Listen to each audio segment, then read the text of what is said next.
So I would like to welcome here everyone who is listening to this second podcast of ours. We have the beautiful Hilda Kalaf with us today. She's a spiritual teacher, spiritual guide, also a healer of many kind. If you would like to get in touch with her, everything will be down below. I will share all her contacts with you. She's also a writer. You can check out her books. We will be talking about it furthermore. And, if you need anything regards to how you are on your journey and if you can relate to anything within this podcast, just get in touch and, she will be more than happy to help. So now I just give it to Hilda to talk about herself a little bit. Oh, thank you very much, Monica. It's great to be here and to be here with your listeners. I was very much looking forward to this podcast.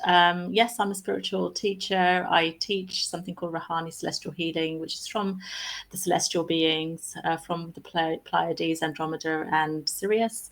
I'm also a writer. I've written 3 children's picture books and a memoir, and I'm a public speaker as well. And I do all sorts of different types of healing. I'm really interested in energy and all about energy. So I trained with Donna Eden for 3 years and became a clinical practitioner of Eden energy medicine.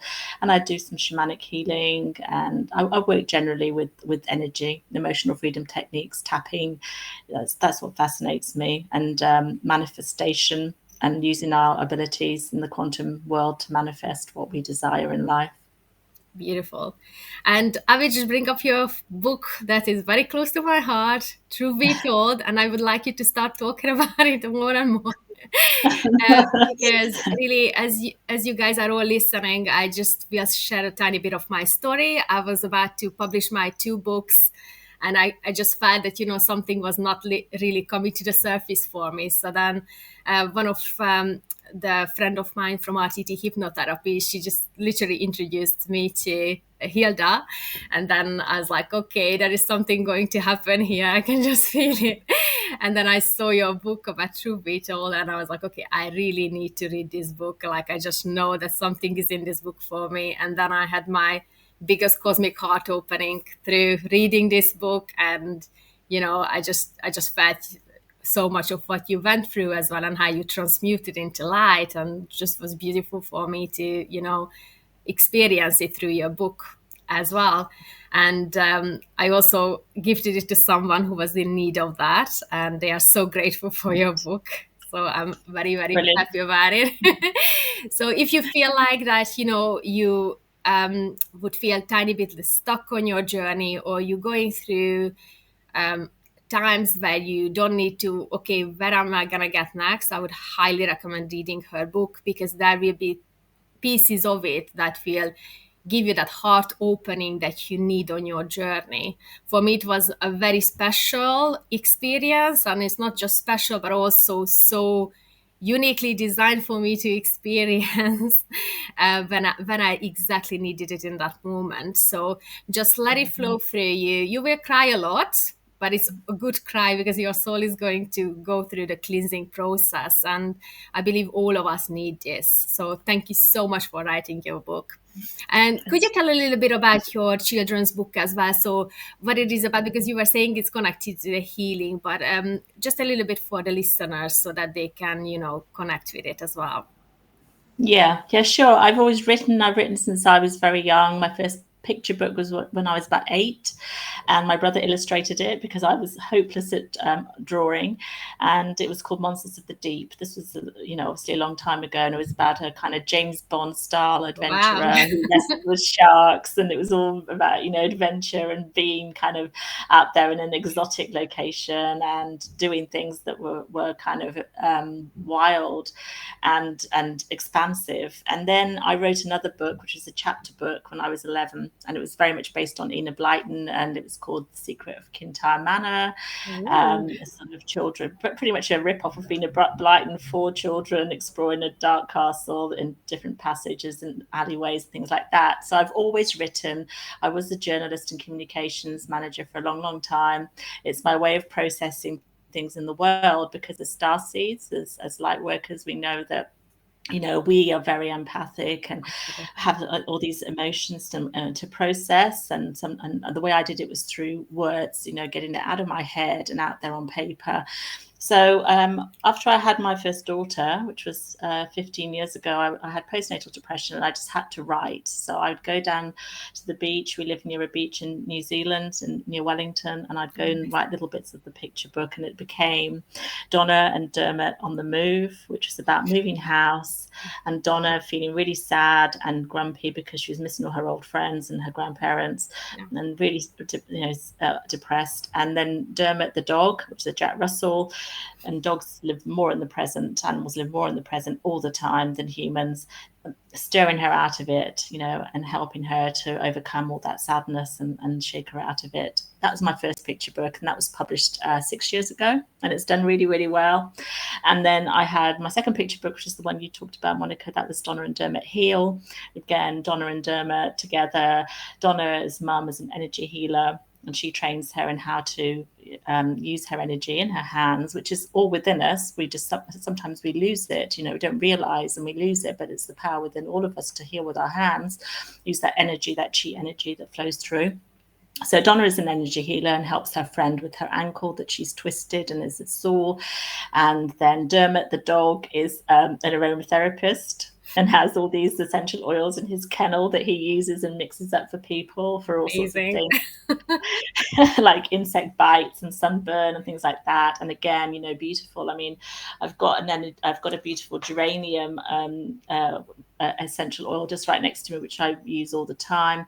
And then they also do, and Donna also does massage, which I used to do as a child as well, because my dad used to have a really bad back, and I used to massage his shoulders and walk on his back, which is an Indian tradition from our family. And so I wrote about that because I think it's really important to remember that we have the power within ourselves to use our natural health to bring our body back into homeostasis and to clear energy blockages so that the body can heal itself. And we are not taught this in school. And so then we reach for the medication and think that's the way to sort things out, which isn't, in my opinion, the best solution when you could naturally help your body as the first point of call. And then my third picture book is Donna and Dermot Stand Strong, which came out 3 years ago. And that is about standing up against bullies. So Donna stands up for two younger girls, and very much a theme of mine, standing up for the more vulnerable and who have no voice, and tells a bully where he can basically go. So that's an anti-bullying message in that one. So yeah. Well, thank you so much for sharing, and I'm pretty sure our listeners can relate to a lot of these topics. And if you can look it up, I will be sharing all the links below, but everything is sold on Amazon, I believe, right? And then they can just go there and buy them. You were talking also, I was talking also about the heart opening, the higher heart opening, but we know that it's in your book, Truth Be Told. So can you just please tell us this opening moment when you had that for yourself, that, that was really resulting in this epiphany of your journey back to self? Yes, I talk about that in Truth Be Told, Revelations for a Just World, which is my memoir. And it's the theme of that all the way through is about how the feminine has been really suppressed, because the powers that be are frightened. They have such fear of the femininity and feminine energy because it's so powerful. It has such an ability to change the world for the better, so that, the world doesn't run on greed and fear and corruption, but it's now all about love and compassion and truth.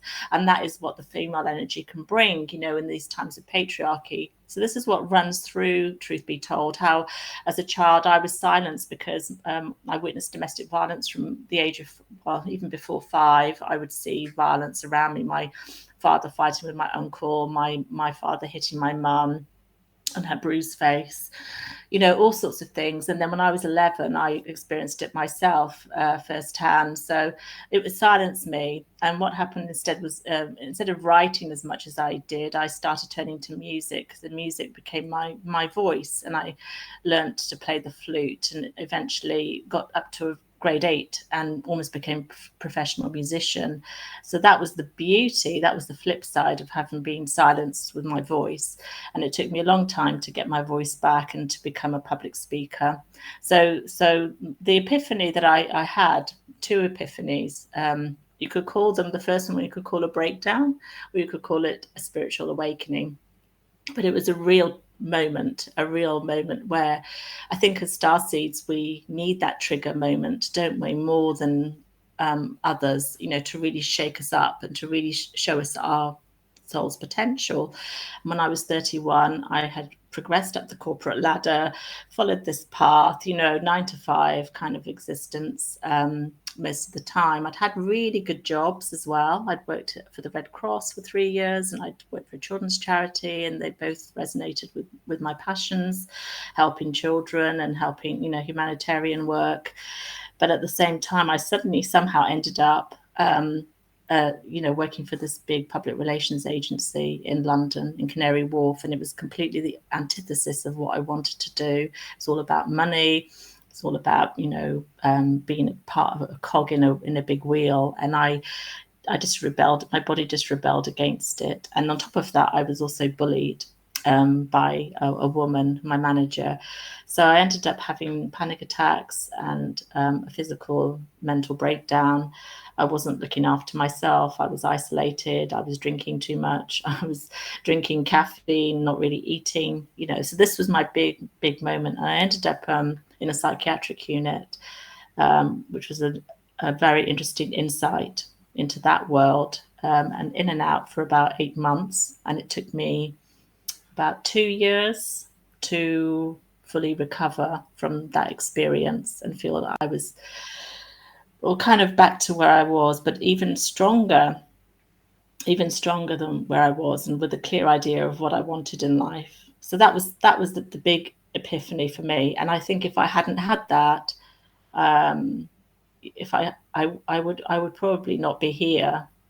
I would have just worked myself into the ground, maybe had a stroke or something, health wise, and I would be either not here or very health wise compromised in a big way. But I recovered. It took me 2 years, but we are resilient, and I was lucky because I had people looking after me up there who helped me. Yeah. Thank you so much from my heart to yours for sharing this. It's really a powerful story and a powerful topic. I believe many of our listeners can, relate to again that we all have, I believe, if you are listening to this, parts of our stories that we share with one another, that you are here for a reason. And, your guides are guiding you towards this podcast as well, or whatever, even a music you listen to, because in that moment you needed to hear that and know that if there is someone else out there who already overcome that and they transmuted it all into light, you can do that for yourself. And I think it's a beautiful way, as well as you written it down in your book, is just so powerful. And I think this is why I had this immense cosmic heart opening, and I didn't even know it back then it was a cosmic heart opening. It only came out later, that because get ready for that as well, that when you have these big moments in your life, that the shadow work comes with it. And once you go through that shadow work and you transmute it into light, and naturally it's in your bones, in your innate as well, how to get through that, and it's going to be beautiful in the other side. And you know that already, because your higher self is always guiding you. So just let it flow through you. And I think, as I said, the best thing for me was, for cosmic heart opening, it's your book, definite. So I would highly recommend.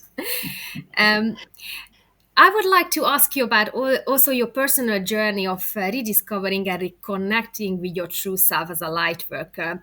Because as we know, it's not easy, once we reawaken to this new world. Yeah, it's beautiful in the beginning until we start doing the shadow work. And then you are like, okay, what have I signed up for? So if you could just share your story, that how did you, maneuvered it through to be here at the now moment?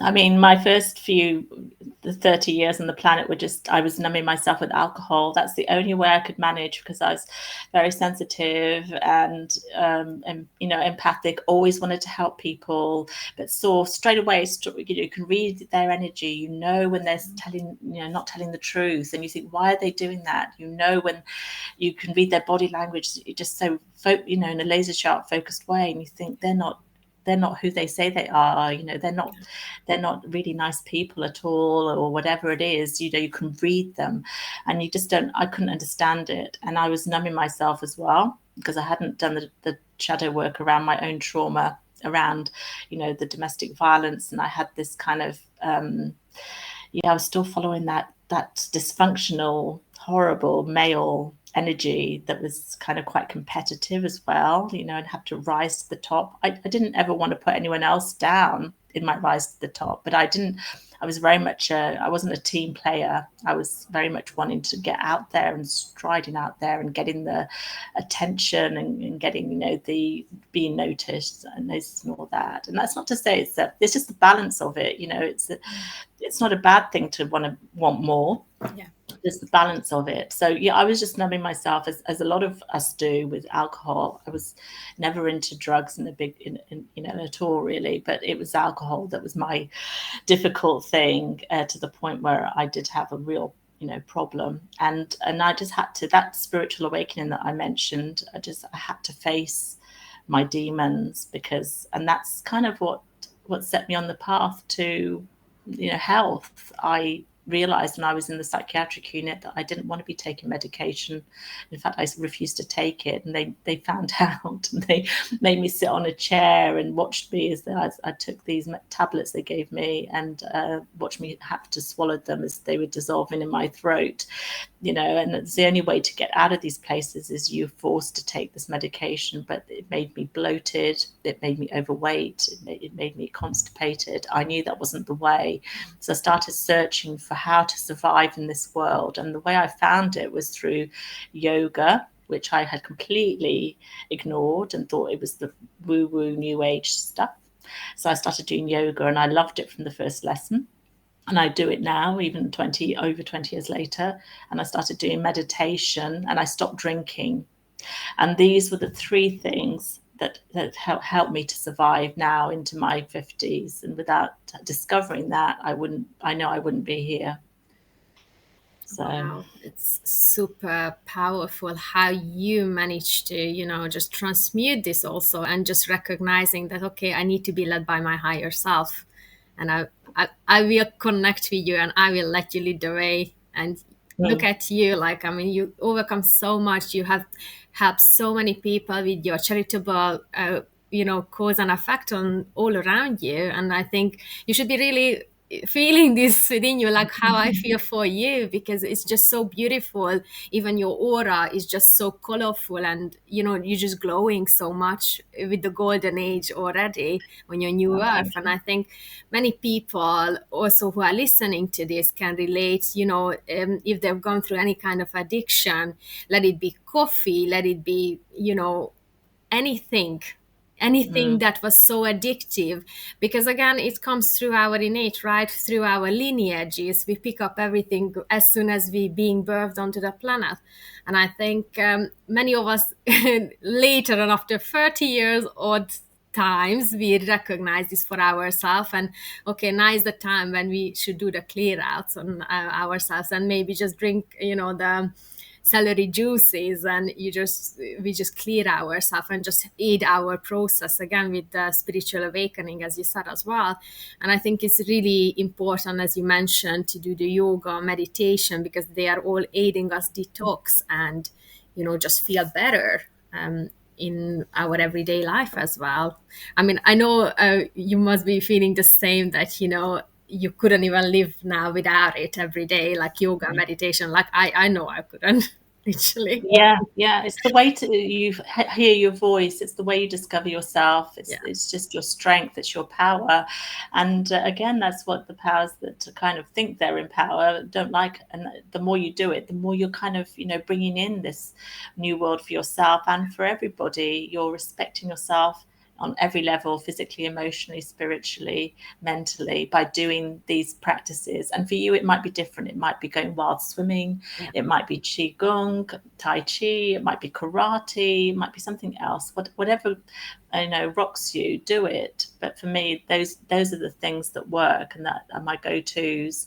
And I know that I'm kind of an infinite being that's impenetrable. My fears have gone. I have inner peace, and I used to be racked by fears. What if this happens? What if that happens? My mother was highly anxious when I was growing up, always anxious, and her energy would rub off on me. And doing this has, we're all works in progress, but I can honestly say that I have found inner peace, and I can, go out there. And I mean, and if you read my book, you'll see that I just go into a lot of detail about all sorts of issues that take a lot of courage to do.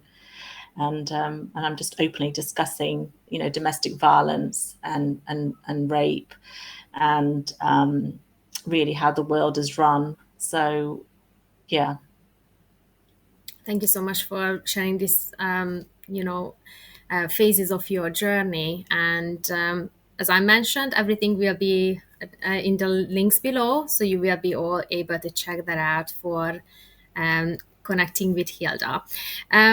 Within these key catalysts or experiences that have really led you to embark on the journey back to self, I know you talked a lot about what were those, but what was that really that key that you would say that, okay, my guides came to me in such and such a way that then I remember that I'm a starseed light worker, and what am I here for, right?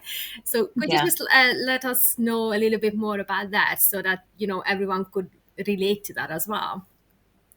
Yeah, sure. Well, I think when you're drinking a lot of alcohol and you're not looking after yourself, you close your heart off. And I tried as much as I could not to, but it happened.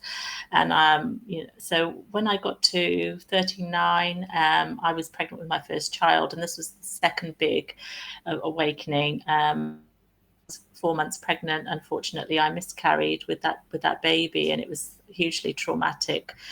Living in New Zealand, thousands of miles away from the UK, really very few friends, no family around, and miscarrying in a hospital in Sydney where we'd gone for the weekend, and just completely traumatized by the whole experience. And I decided to go and see a psychic for the first time in my life, and he told me I was a light worker. And at the time, I didn't even know what that expression meant, but it sounded like a nice word. So I went home and Googled it, and then it was like, yeah, that's me. I'm a light worker. And I had images of the White Witch and the Wizard of Oz, Glinda and her wand and her Love it. sparkly dress, going around doing some amazing things. And what she says in that film is, you always had that power inside you just didn't know it. So I was very grateful to that man for telling me all this. And I'd been brought up by a father who was socialist, almost communist, who said there's nothing else beyond the physical world. He was an engineer who was building bridges and roads, and very into the concrete world of this material world. And so I kind of didn't have any of this spirituality when I was growing up. But then I embarked on this journey of discovery when I was 39, and then that was amplified when I was pregnant with my second pregnancy, but which was, ended up in my first child being born. And that was when I was 40. And that opened up my heart in a way that I never knew possible. And I realized how I had always yearned to be a mother. And it was just an incredible moment. The power of the female, the ability to give birth, that's so underrated. People you can't explain it, and that it's like you're awestruck by the female body. So that was the second thing. And then so I embarked on this journey of learning Reiki, becoming an energy healer, and exploring more and more, studying with Donna Eden, studying with Carl Dawson, who's the founder of Matrix Reimprinting and an EFT master. I studied with Carol, Stacey, Rahani Celestial Healing, some of the best teachers in the world. I then studied shamanic healing with Krista McKinnon, and had all these amazing teachers in energy work. And I realized then that I had the power to create my own reality. as you realize you move from being a reactor in your life and being a victim to being this powerful creator, which you've always been, but you didn't realize. And then I realized that my thoughts affected and shaped how my life turned out, and I could literally steer the ship. And I wasn't a victim, and I was a creator. And then that meant that I had to separate and go through a divorce with my husband, because we were in two different paths after that, because he chose not to go down that path. He chose to remain being controlled and compliant and living in this 9-to-5 physical reality, and not seeing the ability that we can weave and create our own magic and that we're infinite beings. So then that divorce happened about 10 years ago, and no regrets, because now I'm my own self-reliant person and I lead my own life. That is so beautiful. Like, honestly, even the way you talk about it, I just feel so much inner peace coming from your heart, that you really liberated yourself through these processes that you had to literally crawl your way out of. Cool. You've done it, and it's just so empowering for other women out there to listen to this and know exactly that doesn't matter if you still have your children with you as well, you can overcome that.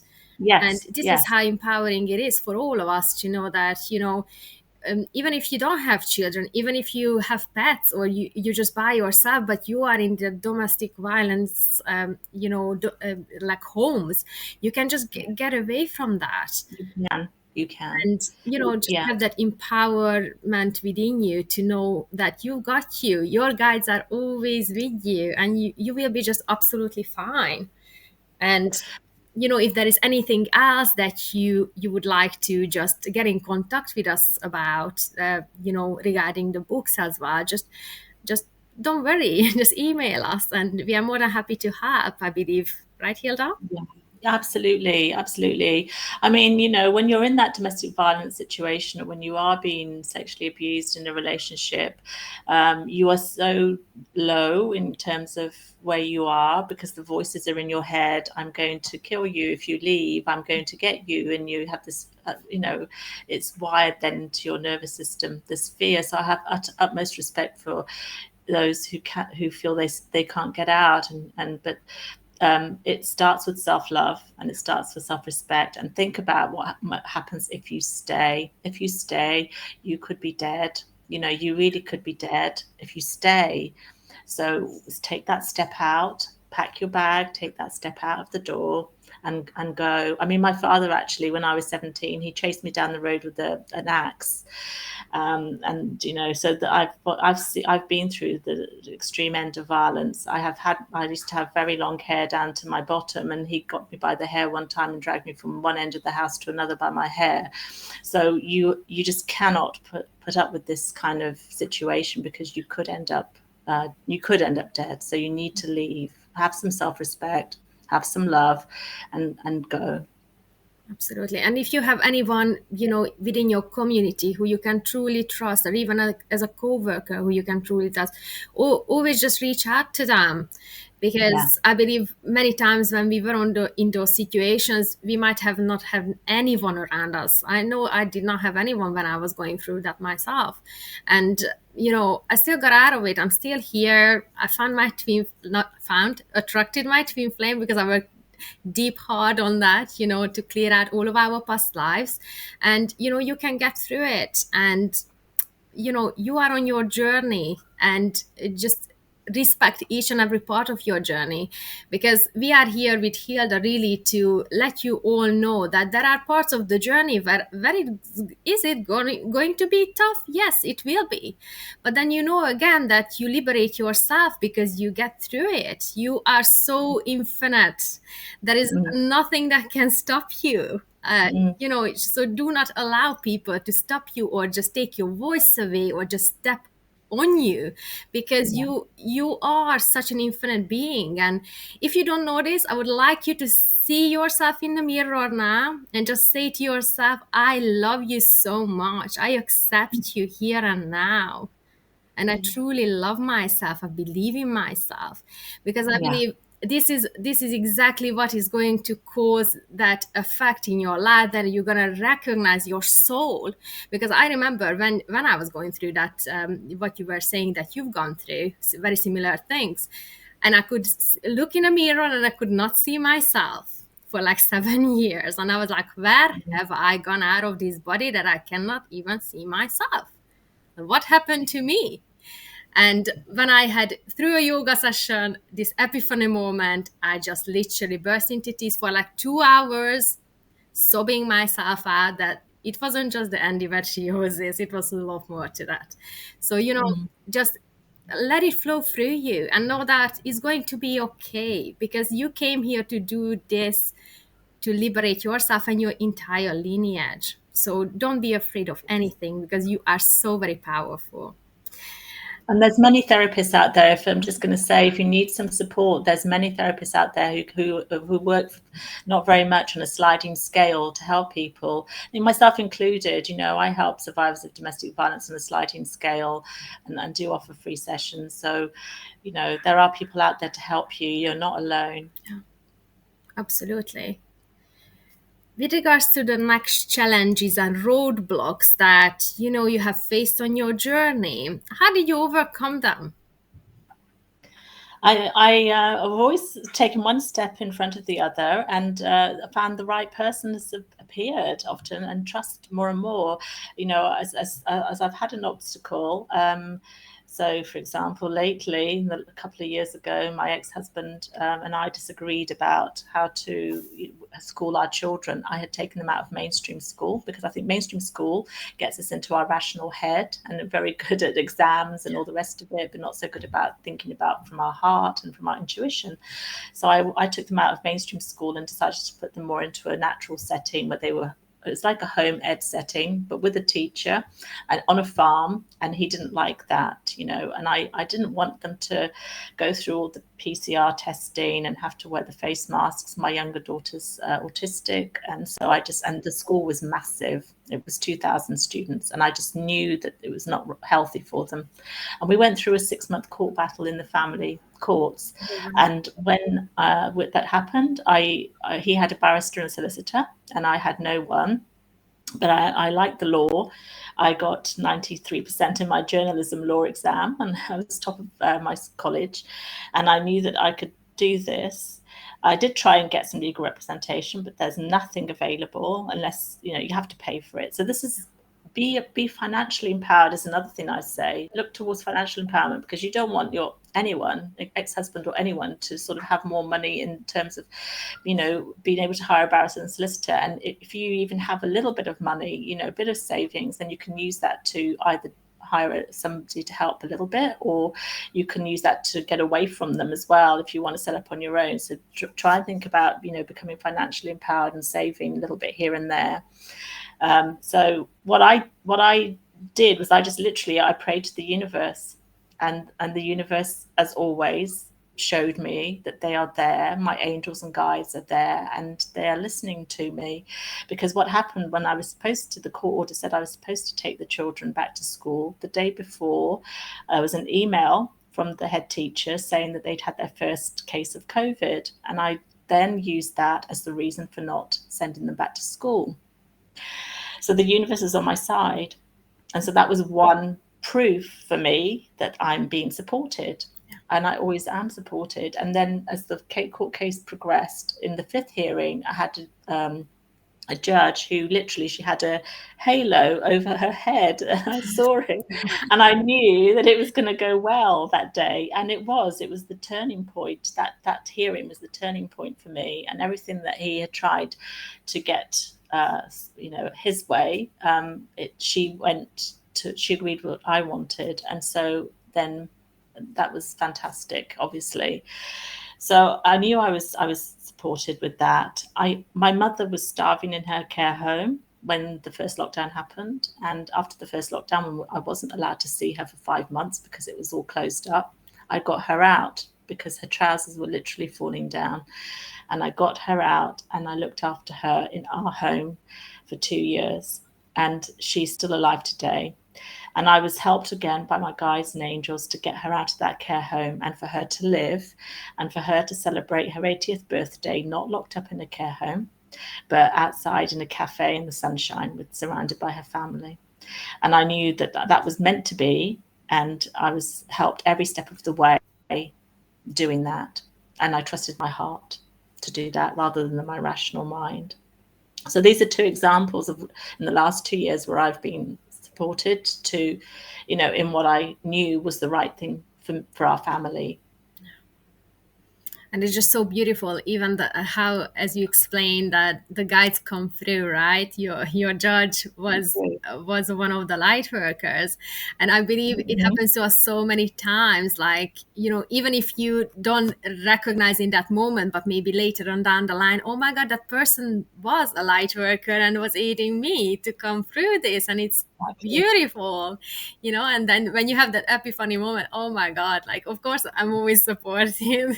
And it's just beautiful because you know that everyone is always around us and, with us so closely. And always trust your guides, everyone who is listening to this, because so many times we have these nudges. I think we were talking about it last time with you, and like a book falls on your head or whatever, that you need to read the book or just open it up on a chapter here and just read that tiny book. For me, it was with Eckhart Tolle's Power of Now. Wherever I left it off, and when it actually fell on my lap when I was on the yoga mat back then, and it opened up and it said, forgive them for what they know, not for what they do. Now that set me off again for like a couple of hours of, just letting go. But so many things happen, like so many beautiful things happen. Always look for the positive side of things as well, especially when you are in these kind of critical, chaotic situations, that know that, okay, there will be some miraculous thing is going to come through this, because I'm being so crunched. So that's a breakthrough happening right now. Yeah, that's exactly it. I mean, I'd say my 3 things, my top tips are: stay in the present, live in the moment, as the meditation helps with that.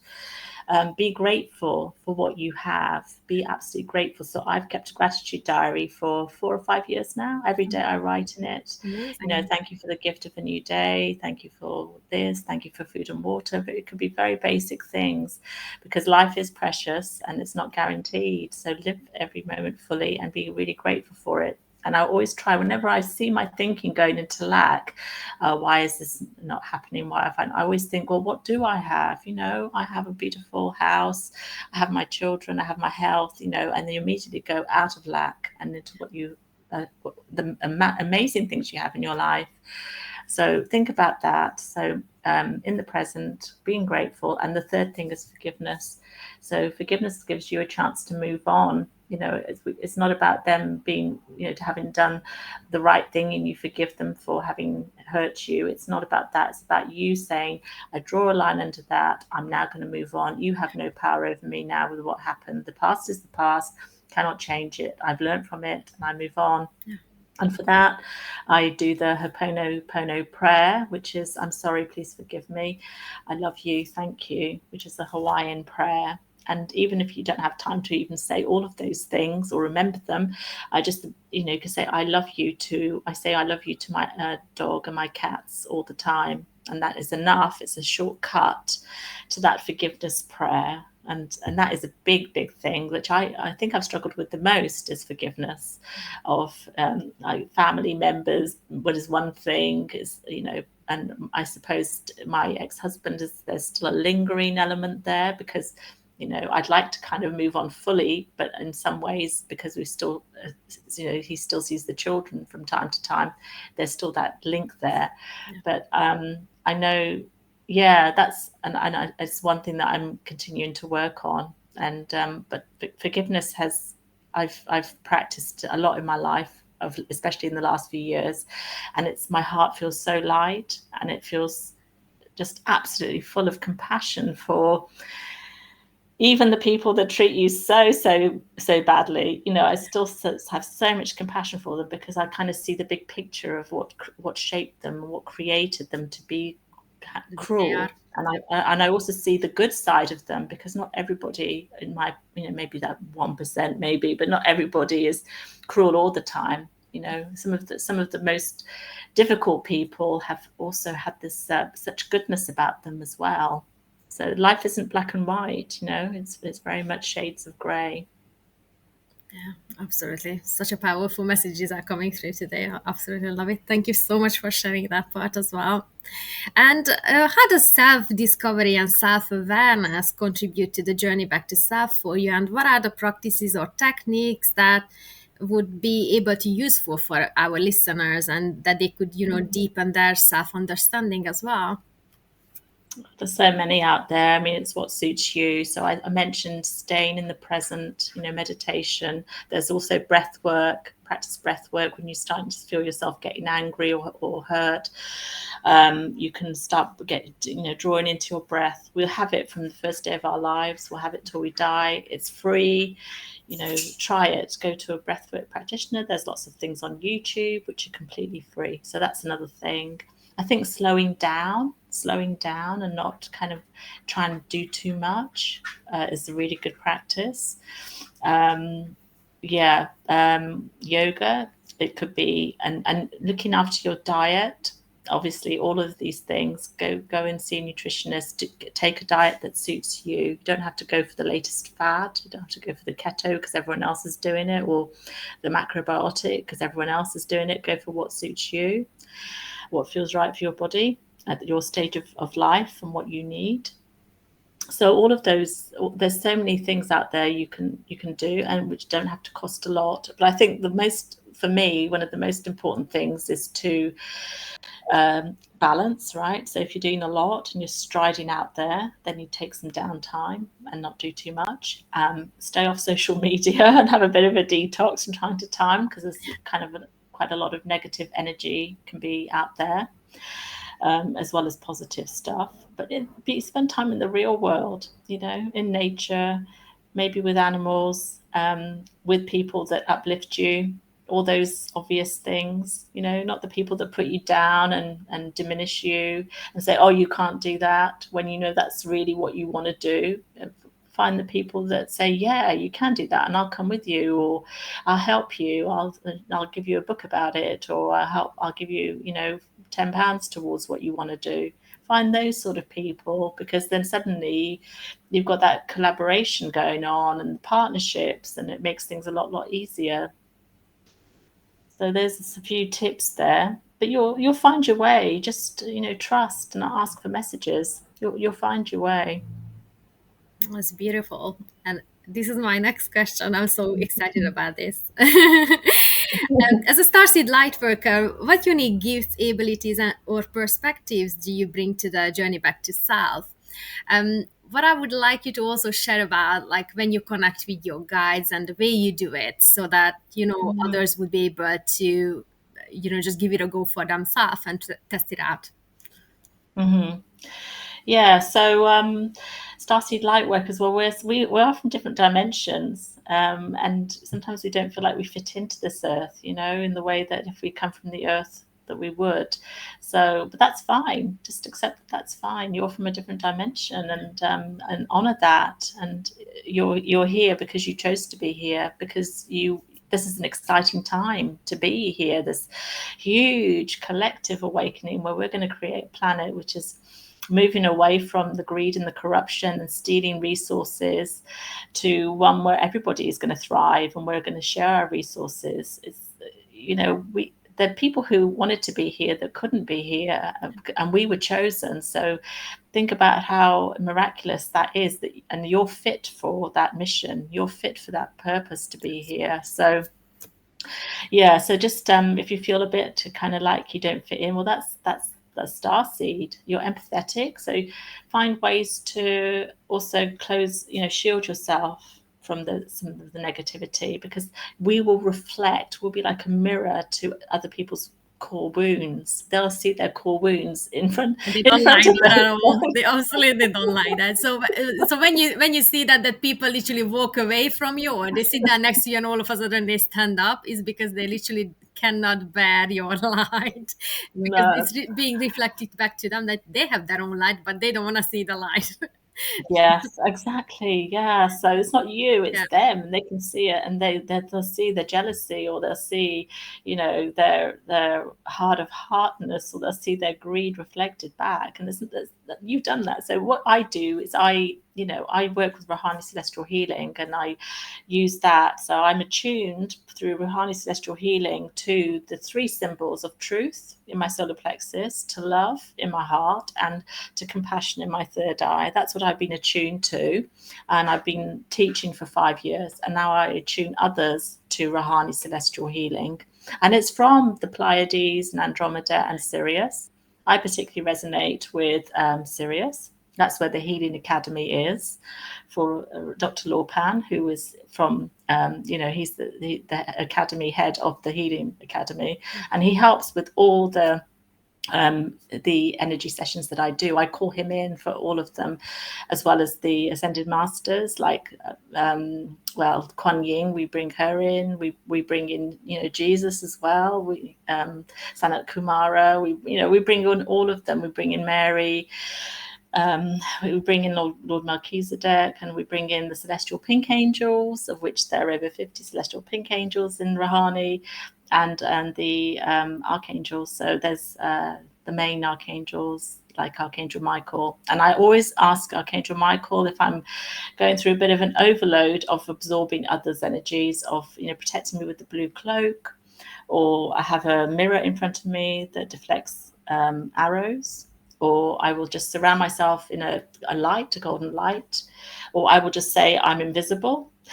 I'm just walking through and I'm invisible. I have my cloak of invisibility, and no one can see me and touch me. And also a semi-permeable net that you can put around you in your house, which allows in all the positive energy, but keeps the negative energy out. So you can put that over the doors and windows. And there's a protocol in Rahani where there's a self-healing protocol that just is like a lovely meditation on your solar plexus and then on your heart, which you can do for 15-20 minutes. And that just strengthens your core and your nervous system, and it gives you the power that you need to keep going. It's like a big cleanse. It's a big cleanse, and you've got this light again that's solid inside you. So there's some of my practices. That is beautiful. I wanted to ask you, have you ever tried out a vagus nerve massage, just at the back of your neck? Have you tried? I haven't. No. No. Have you? Yeah, I have to do it regularly. It's really, you feel like two tiny balls basically just there. And when you massage them, because the energy flows better. Because what I found when I felt very overloaded by the energies coming in, like my brain would, just go a bit like numb, like I would feel like something is not right. And what the guides were saying that was coming through from the Anuhasi emissaries of divine light, I believe, that they were saying that if we massage that, like especially when you feel like so many energies are just flooding through you, that also helps the nervous system. Because then what you will notice if you don't do it, like what happened for me was I could just feel like my nervous system started a bit playing up funnily, and I was like, this is not the way I should be feeling at this the stage of my journey. And I believe that also aids us a lot when we massage that at the back of the head. So that is another thing I would highly recommend for everyone, because for me, I know it was a big part of my journey when they came forth with that, because I was really struggling to get through a couple of the energy overflows, and then you just kind of feel a bit shut down in your nervous system. So that can especially help. I mean, especially if you've been through any sort of like rewiring with your nervous system in any kind of way, like I had to go through with surgery in the past. I believe that also helps, or any kind of surgery you've been through, because you just never know what happened during your surgery. So it's just better to get through that. So that's another thing I would really highly recommend from my heart. That's a great everyone. Yeah.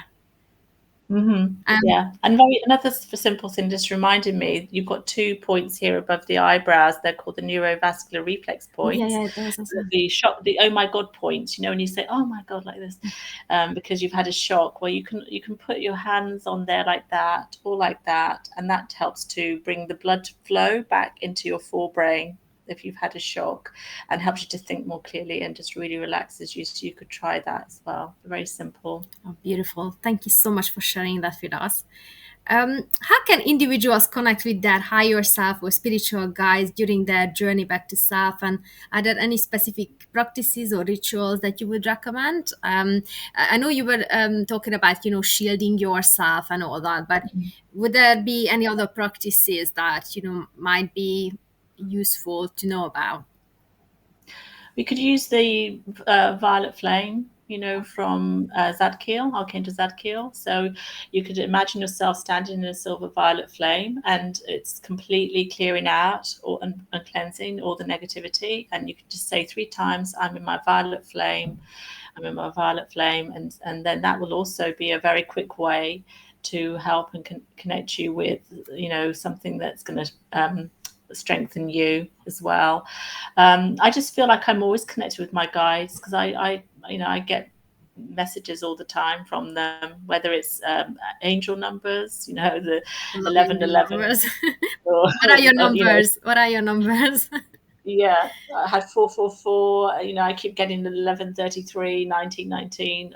Every day, and they all have meanings. They're always guiding you towards the path you should take for your highest good. So that's one way. Synchronicities happen all the time. What else? That you will get feathers, you will get coins. One time when I didn't have very much money and we were going out with my family, a £20 note just floated in front of me on the grass, and that was our lunch for the day. That's it. You just float through the other dimensions into your life. There you go. It's just amazing. Enjoy your lunch. You get little refunds here and there. The more I've been having a gratitude diary, I get refunds happening all the time. Just people, oh, you just qualified for this, or you just won that, or you have £20 here, or just it just creates a cycle of abundance. So I always feel like I'm connected personally through my living in the present, being grateful, and practicing my meditation. It just connects me, or just like without even thinking about it, I'm just in that flow now. And because I'm in that flow, I'm able to manifest what I want, what I create. So just created a place for my daughter. She's autistic. She wasn't accepted into this school because they couldn't meet her needs. And then suddenly she passed the exam, and then I got full funding for her for a one-to-one learning support worker. So now she starts in a couple of weeks' time at this new school. Congratulations. Just manifesting all the time. That is beautiful. And you were talking about meditations, but do you do guided or unguided meditations? Do you just connect within yourself, with your higher self and team of guides, or do you do guided ones as well? I have done guided ones. I have to really like the voice, obviously, of the person. There's plenty out there, on YouTube. I signed up to one woman in particular who's a spirit guide.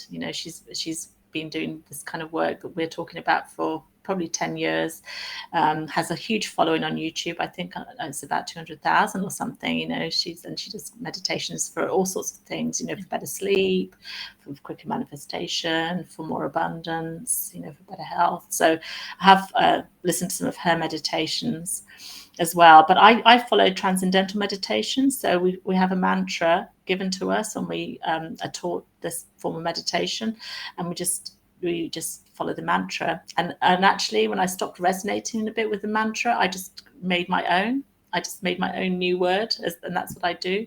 So for 20 minutes every morning, I will meditate. As soon as I get up, I sit up in bed, do that on that mantra, and then 20 minutes before bedtime, I will meditate. And it just feels like I've had like a rest, a deep sleep, or I've been on a kind of expedition somewhere, and I've come back quite calm, and kind of like all of what's happened in the day has left me, anything that's left me, and I'm just back to zero point basically with that. So I've been doing this for 7 years. Nice. I tried other meditations. I tried prana meditation before, with the nostril, Yeah.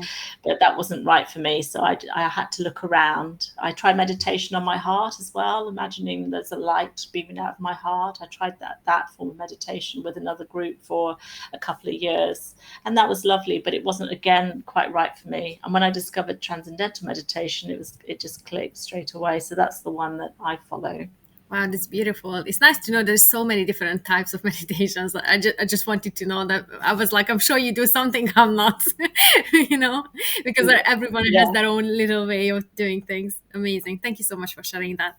So, would you be able to share any of your personal anecdotes or experiences from your own journey back to South that had really a profound impact on your life? And as you work as an author, we all know, and the light worker and the star seed, like how are you blending this whole world together and being a mom Yeah. and you have a dog and cats, like big Yeah. family. Yeah. Well, I just do what makes me happy, basically, just do what makes you happy, and that is how you align. So I was managing director of a mental health organization for a year, and I enjoyed it, but I realized that after a while it wasn't making me, I wasn't jumping out of bed like really excited and like, this is where I want to be, and these are the people I want to be around. And I just thought, this is what I want to do. I kind of had it in my wish list, and I kind of journaled a bit on it. I'm not a massive journaler, I have to say, but I do my gratitude diary. But anyway, I kind of thought, this is what I want to do. I really want to help people. So for me, coming to the UK when I was 5, not speaking a word of English, mixed heritage family, growing up in rural Gloucestershire, feeling completely kind of out of place, like I was an alien, starseed that dropped in. I just thought, this like, how do I, and then so I wanted to help people who were in the same situation. I wanted to tell their stories and give them a voice. So I literally created a job, which was telling people stories from a multicultural background and making them into educational resources, into an exhibition, and into a walking tour guide. It's going to be a mixture of different things that are going to come out of these stories, but essentially it's about storytelling, which is how we have learned for thousands of years. So through these stories, we're going to create more tolerance, hopefully, and unity and understanding of each other, and then that will lead to more peace in the world. And I literally found a job which is just 2.5 days a week, finding out those histories and start a new project. And then the other 2.5 days a week, I run my own business, which is the Rahani, which I love. I teach that once a month. Next time will be 22nd of September. I'll be teaching that in Devon, where I live, face to face. And then I'll be teaching online the next one after that. So just connect with me on social media if you want to do. It's a 1-day accredited, recognized practitioner course, and you don't have to have any experience if you want to do that. So I kind of love doing that. So I follow that. I love working with refugees and asylum seekers. I'm starting to do a lot more work with that. Love being with animals. That makes me happy. So I'm doing a bit of voluntary work in an animal sanctuary and have sponsored a rooster. So I love doing that. And I love writing. So I've managed to slot time in. I write at night times. When I wrote my memoir, I just wrote a page a day in the evenings because I was doing so much, but I was driven to do that. And I had a musician friend, and he was also like, I saw how focused he was on creating his next CD, on his next album. He was so focused on it, and he taught me a lot about, okay, so you might have all these responsibilities, looking after your children, looking after your mum, looking after your animals, which they all bring you joy, so you can't complain, and you have chosen this, so you can't complain, but give yourself a bit of time as well. And even if it's just a page a day, do something creative, whether it's writing a song or writing some music or writing a page of a book. And that's what I did. I just wrote a little bit every day, and there's always time for that. Yeah, because we need to allow ourselves to have that downtime for us, even if it's 5 minutes a day, that sipping that cup Exactly. of tea you love so much, or just have a hot Yeah. cocoa or whatever that is. Exactly. Reward yourself, love yourself, show yourself that love, because you can't give what you don't have. Absolutely. So you're always going to be resentful and jealous or angry or whatever if you don't give yourself that love. It's a bit of a cliche, but it's true. You've got to love yourself to give that back to someone else. So I know a lot of people struggle with their soul purpose. They don't know what they're here for, but if you can be of service, and if you're doing something that makes you happy, that is how you find your soul purpose. And it doesn't necessarily have to be just one thing. Some people say, oh, you've got to be a writer, or you've got to be a healer, or whatever. You could mix them up. You could do all of those things. And I believe most of us starseed light workers are actually so multifaceted when it comes to that. Like literally nothing is actually clicking to one another in our sense of self, like when you work with it in your everyday life. But in the bigger picture, as you say, the bird's eye view, actually everything makes sense. So again, like I don't know, from hospitality to construction or stuff like that, everything is just always like doesn't even make sense to us, but actually does make a big sense to the universe itself. As we were talking about it with you the other day, that it's like we are small pieces of the puzzle of the big picture. And it's so true, because every single one of us brings something that we can share with the whole world, and all of us as starseed light workers, that really is just not just sparks that joy within us, but also just sets us off on that journey, as your book was for me, for example. And I think it's just really, again, magical how we all intertwined and interlinked, and this unity and divine consciousness that we are. So it's absolutely beautiful. So thank you so much for sharing that as well. And you're welcome. How the journey back to self help individuals align with their life purpose? I know you were just talking about it, but to finding their true calling. I know a lot of people always ask that, how do I know my true calling? And I'm not sure if it was the same for you, but when I'm connecting with my guides, I really let them show me like visuals of things. I know many people not as visual as myself, or us even, but it's just just whatever way it suits us. It could be that something is going to pop up on your phone, and they're gonna be like it did with me as well for the RTT hypnotherapy. Literally, it was coming out of the tap for me until I signed up for becoming an RTT hypnotherapist. Literally, it was coming out of everywhere. And I was like, you just can't miss any of these messages, because literally you have to follow this path. This is it. So how was it for you to experience? Well, when you get sick or you have an accident or you get an ulcer, you're not on the right path. That is taking it to an extreme, but that is one way. But I think that it's following your joy, and it's moving out of your left brain is the real key. So it's not like, what should I be doing? Overthinking, analyzing it. I can't do that because I'm afraid, or because I'm fearing of being judged, or because I'm too old, or because I don't have enough money. Forget all of those. They're just ways to stay in your comfort zone. And you're never really going to get to your true potential if you're staying in your comfort zone. We have to take risks. We have to kind of, like I said about this guitarist friend, he just was very sharply focused on what he had to do. And though he had a lot of other things in his life, he always inched, even if it was a small step, towards getting that album made. And now he's very successful with it. 2 years later, it's come out, and it was completely, crowdfunded by supporters, independent of the corporate music industry. And now they're touring, the band is touring and promoting the album. And he's been very good at marketing and promoting it, and getting new fans, staying with the old fans, and delivering a beautiful piece of work, which is going to be, music is healing. So in his own way, he's raising consciousness through his work. So you just have to have that laser focus on you, and do what you enjoy. Usually you'll know what you like doing between the ages of sort of 6 and 12, something like that. What you really enjoy doing is what is your passion. Or you'll be watching the news and you'll think, oh, that I'm starting to cry. Whenever I see things to do with asylum seekers coming here on boats, and children being locked up, I just start to get so upset that I know this is what I'm driven to do. This is my passion. I'm driven to help them in any way I can. Whether it's by joining a campaign or writing a letter, or I've been doing recently voluntary work, taking asylum seekers to the woods so they can get some nature therapy, and hearing their stories.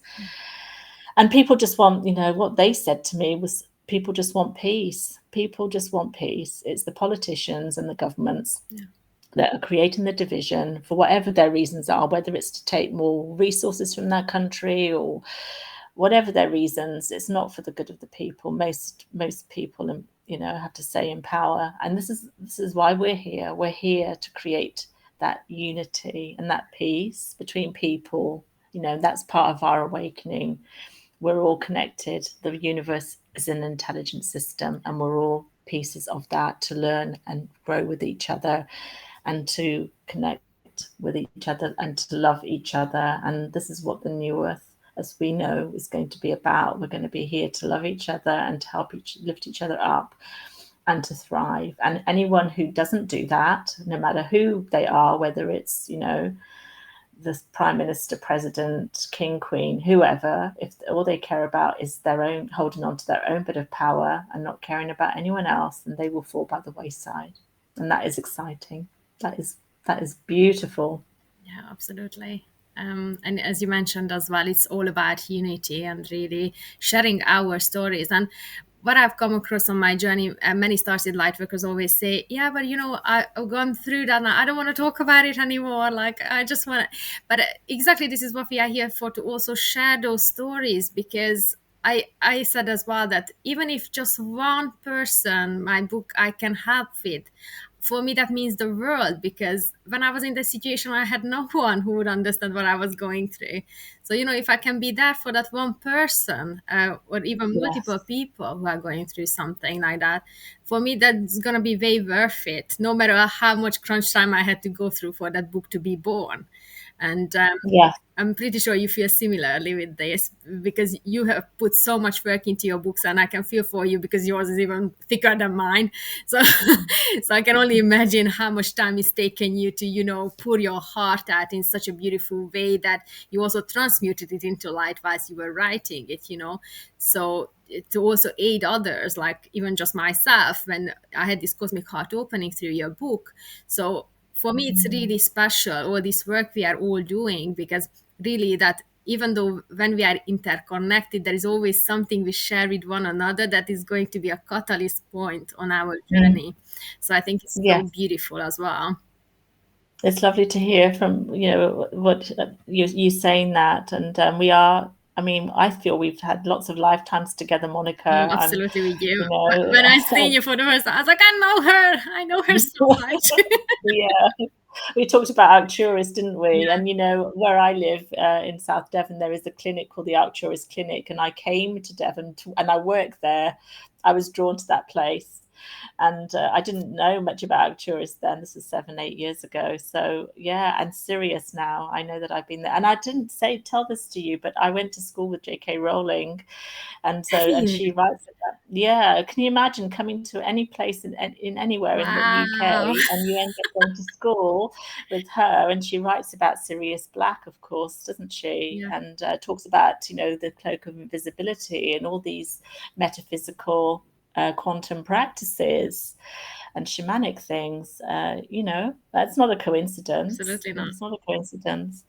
So I'm getting goosebumps just thinking about it. But you were the first person to read, truth be told. I'm so grateful I was able to be the first one, because literally I think it set me off in such a unique journey there for quite some time. And you reviewed it, and when I saw that review, my heart just lifted so high. And I said to my daughter, somebody's read my book and they've given this glorious review, and I put everything in that book, my heart and soul into it, and revealed so many things I'd never revealed before to anyone. And it was like, here's my offering, here it is on the plate, here is my heart and body and soul, everything on a plate, take it as you will. And when I saw the acceptance and love in your writing about it, and it was the first time that I felt, that I felt completely wholly accepted by somebody else, warts and all, for all of the parts of me, warts and all. Oh, And thank then you. that So nice of that you to share changed. as well. Well, that changed so many things, like Yeah. you say, we're all here to kind of, our threads, our tapestries intertwining with each other in this beautiful dance. Yeah, it is a dance, isn't it? Because really the way we kind of maneuver through everything, and so many times my guides say that when we look at ourselves in our Merkaba, right? So it's kind of like sailing through. In the ancient Egyptian times, they were saying that you are sailing through in your Merkaba, you're sailing through consciousness, divine consciousness, and this is exactly what we are doing. And then once we got onto the new Earth platform, as they say, then it becomes clearer that it's all about a play, because that then Yes. what will come back again, our inner child is going to come out and play. And I recognize that actually in my life, and I'm merging into all these different parts of my inner child, love doing like this bird's eye view and creating all these little things here and there, and then now in my everyday reality as well, how it merges together. So for me to experience this now, I'm just like, it's a liberation to be here, and to be on this Yes. phase of our journeys now, when we really just merging our own unique ways together. Again, it comes from our passions, right? Or the what sparks my soul. What is that I love doing? If I love dancing, then let's do dancing meditation. What do I feel like doing in this moment now? And then I Yes. keep asking myself lately a lot, like, what do I feel like doing now?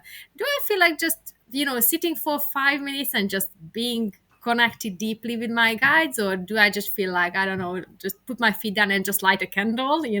It's just like always asking ourselves, what do I feel like doing in this moment, again, just to give myself this self-acceptance and love that, yes, I can do this 5 minutes. So I just had I a really hope I beautiful will. vision of you just now, Monica, just sitting in red, completely in red, with like flowers around you, and there was a circle of women. Just now. It was out in nature just now, a circle of Wow. women all around you. I love it. It was like they were all like all smiling and everything. So yeah, I Oh, don't know. nice. Love Yeah, that. that's what came to me. So yeah, Thank a leader, doing leading circles and storytelling and having lots of fun. And you. that's Yeah. the thing, not taking life too seriously. We Yeah. lift the energy and have that ripple effect, of fun, Yeah. when we're not taking life too seriously. We're on our mission, yes, and it's a big mission, but we can do it. And while we're doing it, have some fun and spread out that fun to others. And I believe, our pets, especially, they are just so here to lift us up in such a joyous way in their own unique ways, right? Like every time when you are like a little bit overloaded with something during your day, and then your pet would come there, let's play, let's have fun. And then they literally bring you back into this glorious present moment of just spending it with them. Again, they create this little new dimension of Totally. joy around. It's just beautiful. I love that. And I also want to mention to all of you, I'm not sure if you are already aware that every single crystal, every single plant, every single pet, or everyone around us, even the last chair, literally is part of our existence of the self. So when you think about it that way, that, that, did this spark joy in my life when I bought it for myself? It did, didn't it? And if it doesn't resonate anymore, then you just move on from that again, because we fast pacedly now, so grown, so evolved compared to that. And I think we just gone through that phase with the whole family as well for ourselves. That sofa was not right for that moment, so now we changed it for something else. What is that we need in the now moment. And I think it's nice. I love this Marie Kondo. Have you ever watched her things? And I think she's just such a beautiful starseed light worker as well. And every time when I watch her, she just gives me this piece of joy that, okay, I can go through it again. Because my guides always say, especially my angels come in, and you can let that go now. And I'm like, but I would like to keep this, please. And they're like, but you can let that go now. and then and then I just let it go. I mean, like, oh, okay, I will just give it to charity then, so I also feel better about it. And then and then again Yeah. it liberates your soul. So just flow with it, play with it, whatever you being, felt in that moment, and just do whatever suits you. Yeah. Yeah. Well said. Well said. The next one will be that is there any other specific tools, resources, practices that you would highly recommend to our listeners who are really interested in embarking on the journey back to self and also connect with yourself? What would you, recommend to them? I would just say, kind of repeating what we've talked about before, with the gratitude and with the forgiveness and with the meditation and the healthy practices, being with like-minded, positive people and taking things lightly. And if you have lessons, if you have experiences which seem to be sort of negative, it's about lessons, which is kind of what I write about in Truth Be Told. At the end of each chapter I have, what did I learn from this experience? So rather than I feel really depressed, this happened, is what did I learn from these experiences? So that's what I would say. And the most important thing, which I probably haven't said, is and it's a good time to say it, is be gentle and kind with yourself. Because when you're self-critical, when you have that inner voice, and for so many years of my life I was so self-critical, I'm not good enough, why did I do that, going round and round in my head, I could have done this better, and always blaming myself for something, that leads to your energy is plummeting into that guilt, into that kind of low self-esteem, lack of confidence. It's really important to be kind and gentle with yourself and forgive yourself. It's a lesson learned, and to move on, because as I said, if you can't be kind to yourself, then you're not going to be able to give kindness to others. And that's really, really important at this time, is to spread kindness out, to spread compassion out, and also to be discerning, because when if you need to shut the door to people because they're not treating you with respect for whatever reason, actually when you treat yourself with respect, you find more people do treat you with respect. But if they don't for some reason, then you need to shut the door to them. And then, as we say, when one door closes, another will open. Literally, Five. I closed I closed the door to one job, and I got another one, an invitation that morning to do something else, which has made my heart totally sing. Spending some time with asylum seekers, making their day happier, and mine too, going out forest bathing in a beautiful wood and sharing incredible stories with these two men from Ethiopia who I heard, one of them started singing in the forest, and he hadn't sung for a long time, and his eyes lit up, Oh, that's so and special. we had some time tea together with there were 3 other women with me and these men. We had some time tea together on a beautiful blanket, and then we went to connect with other trees, which tree draws you. And the tree that I picked had a heart-shaped ivy on it, and it's just a message of connecting our hearts with each other. We're all human beings here together, all wanting peace and happiness for ourselves and each other. Yeah. So it's not really complicated. I think it's made to feel complicated because we get heaped with these systems. Religion can divide as well as give you faith and trust. Organized religion can divide. I mean, I come from a place of spirituality, which isn't an organized religion. I don't go to church regularly at all. If I only go on Christmas Eve, that's the only time I actually step into a church, I have to say. And no disrespect to any religions, but I don't follow, a practice like having to go into a church or a mosque or any building. My place that I go to will be near in a river or in nature, and I will light candles during the new moons and the full moons or any other occasion. Those sort of practices, and I will call in or let go what I want and have to call in or let go to cleanse and to to make my life feel better. It's really quite simple, I think, and we just tend to kind of overcomplicate things because we have, different systems of government, the caste system, economic systems. You know, you're better than me because you're richer than me, or you're better than me because you're white and I'm brown. You know, all of these things that just complicate us and divide us. And it's really quite, you know, you look at us from a soul point of view, we're all worthy. Our souls are all like our fingerprints, you know, unique. Yeah. Like our teeth, they're unique. There's no one like us on this earth. So go out, you know, have the courage and go out and shine what you're meant to be doing here, Yeah. because we know that you will pass over into spirit and it'll continue. But while you're here in this earth, make the most of your time on this earth. And as we spoke about it before with you, private, that, you know, just having that faithful leap to take within ourselves, because as we were talking about, when we get crunched and we are like, yeah, I'm being crunched, but how long am I being crunched? And then once we do that, one different thing in that day, it just shifts the whole lot. Onto that path of liberation again of the self. And I think it's so nice, like what I had hard time on my path, and this been like a long time coming for me. I think I've struggled through so many different lifetimes, especially because I was also a healer through a lot of my lifetimes, even doctor. Like I have done so many different ones.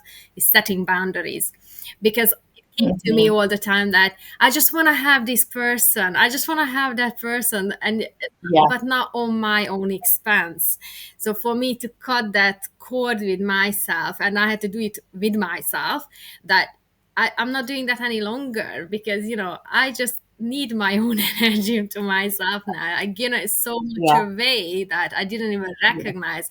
And then when we talked about video about soul retrieval, again, just pulling back those parts of ourselves, even from other planetary lives, it was shocking for me how much I left on all other planets, you know, as well. That, and now I just feel kind of coming back to myself. I would say like 90%, because it's been just so much that we had to go through and, you know, just sift through as well. Yeah, we give so much value. That's a really good point about setting boundaries. We give so much value to others, and they know it, and their lives, you can see it, their lives shift and change right before your eyes. And you have to remember what, you know, to really be careful how you spend your time and with who and how much you give. Or what, I mean, I wouldn't give anything for free now, to be honest. I'd always ask for a donation of what you can afford, because I've done that. I got myself into some debt, and I've known other people who've actually been bankrupted, you know, amazing light worker star seeds because of that. And in fact, I know somebody that I recently, we're putting together a poetry anthology, which is out next month. So I've got some new poems coming out, and she's been back forward to. Yeah, it's called Universal Verses, Words to Inspire Peace and Hope, and I've got 5 poems in there. It's with other writers. I'm in a group called Empowerment Through Spoken Word Poetry, and one of the people in that group, she's been bankrupted 3 times until she learned her lesson, and now she's fine. And now she's raised $20,000. She's in America. She raised $20,000 to set up a school for girls in Africa. Wow! So she shifted, you know, yeah. Shifted everything around. It's never too late. She's 67 this month, and she's leading us into this, you know, writing and creating and expressing ourselves and creating things, leaving a legacy with the school. Yeah, because we just keep giving and giving and giving. And I remember even in RTT, we were talking about it so much, just stop giving your energy away. But then you get into this loop with yourself. But if I don't, then I feel guilty. And then it comes from the guilt and shame of the past lives again. And it's, by the time what it came through for me, that was for me, it was the shame. That was a big cloak on me. And then I kept asking the self of mine, can you just show me, like, what am I missing? Because I cannot see anything else, like, you know, in my everyday life, that what is it that I still need to clear? And then it came through with this. I think I just created a series about this. It's on the Gaia is Calling YouTube channel as well. That it's lifting of those cloaks that, been through us for generations and generations. And again, some of them are Yes. being placed on us by others' perspectives, and we take it on because, oh, if you see me that way, most probably I am that way, and it's not even true. So there Mm. was so much on me of that shame and yeah, all that. So I was so liberated once it got taken off by myself. Like, as I seen the Mhm. sun and the moonlight in the reflection in that lake coming back to me. And I was like, Mhm. oh my God, I can breathe again. It's just like was so liberating. So as you said as well, there is so many cloaks on us, like through cultural and social Yes. even lives we don't even Yes. recognize until that is comes to the point on our journey that, okay, now I just need to get rid of it because I can't move on my journey to the next stage. Yes. Exactly, exactly. And we are giving, with your podcast, Monica, you are giving something to people, all this information and this learning. This is being offered for free. So we are still, where we can, Whatever we can, giving your yeah. I mean, details. there is so much out there as well. Like so many of us are here doing all these amazing parts of that because what I notice, even Yeah. even if we um I don't like using the word channeling because it's really universally we are communicating with our guides. But whenever that comes forth, whatever they share their messages is really, it's always uniquely comes through, and every single one of us shares something different. It's never going to be the same message by two people. And Yeah. that's why it's nice when we do these activations, transmissions, and we are able to bring this forward because I think it's just so beautiful. And even sometimes the dialect you can hear is so similar, but it's Mhm. never going